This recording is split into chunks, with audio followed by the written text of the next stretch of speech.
Ya, halo guys, yang lagi viral nih. Nah, yang lagi viral nih. Ya si Wowo itu punya lahan ratusan ribu hektar di Kalimantan Timur dan Sumatera. Ya, punya tambang batu bara ratusan hektar itu. Punya sawit ribuan hektar. Giliran korban pakai uang APBN. Kocak lu, Wo. Aduh, urat malunya udah putus, men. Ah, itu aja ya gue mau kasih tahu. Oke guys. Ya Allah, dosa apa yang dilakukan rakyat negeri ini sehingga diberi Allah para pejabat yang menurut Rocky Gerung dungu permanen. Nah, kasus atau persoalan sapi kurban Presiden Prabowo yang dengan gagah disebutkan sebanyak 1098 ekor, tapi ternyata dibeli dengan dana APBN, itu sudah membuat uh, persoalan yang cukup panjang.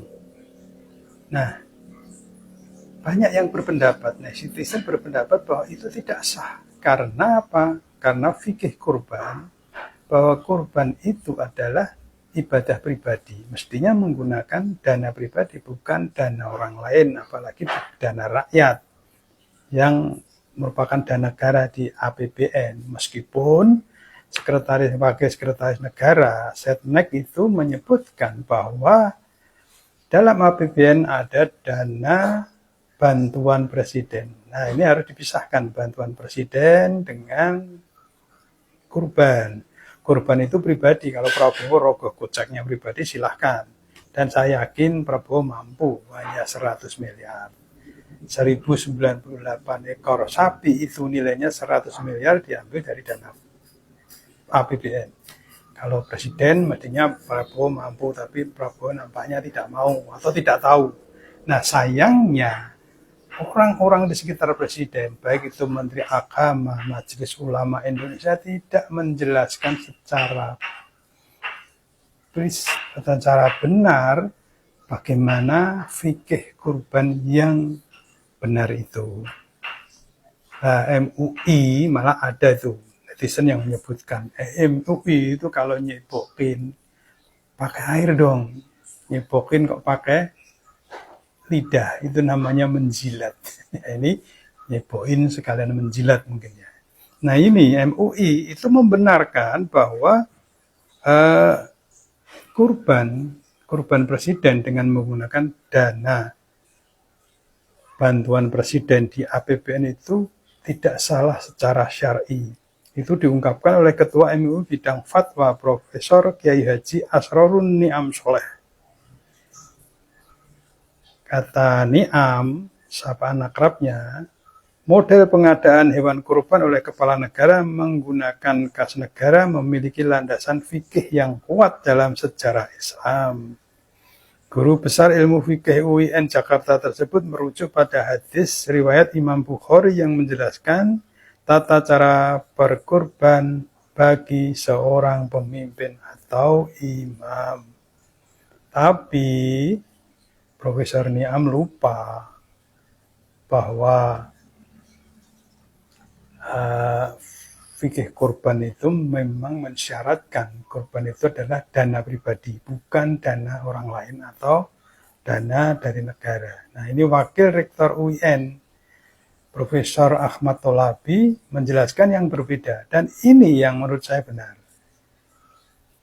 Wakil Rektor UIN Jakarta menilai bahwa suatu pembiayaan berasal dari APBN, maka lebih tepat apabila program tersebut diposisikan sebagai program distribusi sosial negara atau sodaqoh al-daulah, bukan sebagai korban pribadi presiden.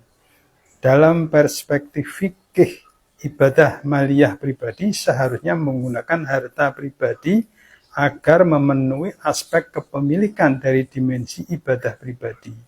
Oleh karena itu, pendekatan yang lebih tepat adalah memosisikannya sebagai program sosial negara berbasis momentum Idul Adha, yang menambahkan bahwa pendekatan tersebut lebih kuat secara fikih sekaligus lebih aman dalam perspektif etik pemerintahan modern. Dengan demikian, negara tetap hadir dalam momentum keagamaan sebagai fasilitator distribusi kesejahteraan sosial tanpa menimbulkan kerancuan antara ibadah pribadi pejabat publik dan penggunaan dana negara. Nah, Profesor Niam, dengar tuh apa yang dikatakan oleh kolegamu dari UIN Syarif Hidayatullah Jakarta.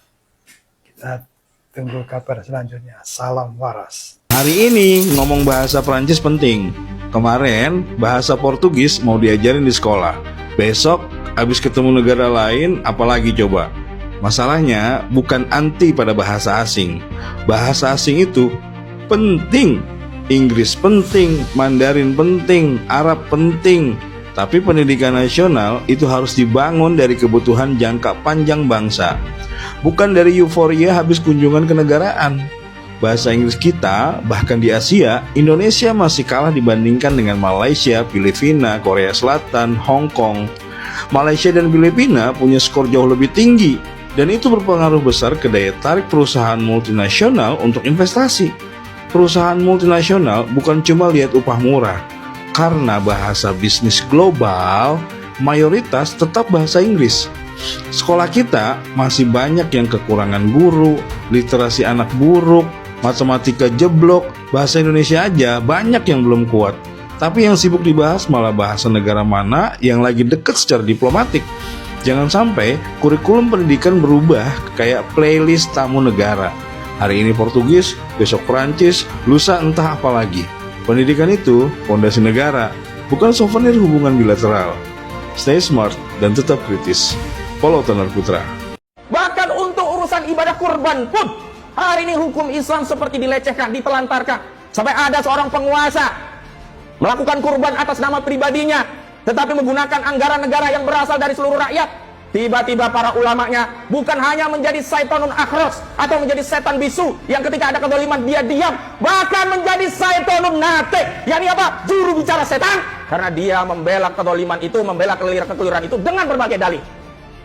Berdalih APBN Baitul Mal, dan sudah jelas juga beda antara Baitul Mal dengan APBN. Baitul Mal tidak menerima harta dari pajak, Baitul Mal tidak menerima harta dari perjudian, dari miras, dari riba. Sementara APBN mayoritas 85% dari pajak, dan di antara pajak-pajak itu ada dari pajak minuman keras. Lalu dari mana menganalogikan Baitul Mal di era kekhilafan Islam yang pertama kali diproklamirkan di era Khalifah Umar bin Al-Khattab disamakan dengan APBN hari ini yang sumber pemasukan dari harta-harta yang batil?